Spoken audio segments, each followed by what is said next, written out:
जय हिंद दोस्तों। उत्तर प्रदेश की राजनीति में खासकर इस वक्त जो सत्ताधारी पार्टी है बीजेपी, उसके अंदर उसके टॉप के लीडरों से लेकर नीचे जो विधायक और मंत्री हैं उन तक की जो उनके अंदर की आपस की लड़ाई है दोस्तों, वो अब खुलकर उत्तर प्रदेश की और पूरे देश की जनता के सामने बिल्कुल खुलकर निकलकर सामने आ रही है। पिछले दिनों आपने देखा होगा कि एक मंत्री जी को, बीजेपी के एक मंत्री जी को उनके ही एक विधायक ने उनका रास्ता रोक लिया। उसके अलावा दोस्तों इस मामले को लेकर जिस तरीके से बीजेपी की मीडिया में फजीहत हुई, लगातार इस मामले को लेकर दोस्तों योगी आदित्यनाथ तक भी ये बात पहुंची। उसके बाद में वो जो विधायक जी थे उन्होंने कहा कि हम तो ऐसे ही रोकेंगे, हमने अनलीगल कोई काम थोड़ो किया है, ना ही मैं ठेके पट्टे की बात कर रहा हूं। अगर जरूरत पड़ी तो मुख्यमंत्री योगी आदित्यनाथ का भी रास्ता हम रोकेंगे। बीजेपी के विधायक का ये स्टेटमेंट था, उनका कहना था। मीडिया के हवाले से मैं ये खबरें आपको बता रहा हूं दोस्तों। जिस तरीके से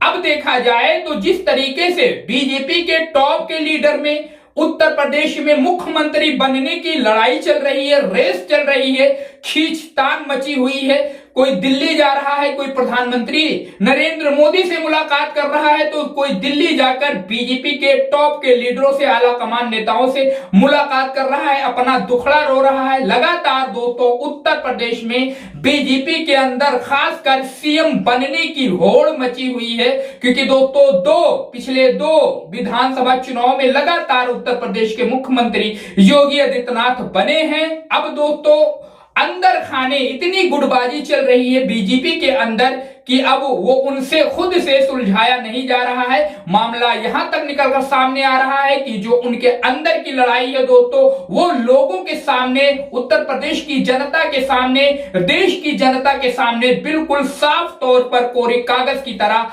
खुलता हुआ नजर आ रहा है। और ये सारी चीजें उत्तर प्रदेश की जनता देख रही है दोस्तों, देश की जनता देख रही है। 2027 के विधानसभा चुनाव में दोस्तों बीजेपी के अंदर अगर इसी तरीके से गुटबाजी जारी रही, उसके अलावा जो अंदर खाने की पर्दे के पीछे की जो लड़ाई है बीजेपी के अंदर, वो इसी तरीके से जनता के सामने आती रही दोस्तों, तो आप इस बात को मान के चलिए कि इसका बड़ा खमियाजा बीजेपी को 2027 के विधानसभा चुनाव में उठाना पड़ेगा।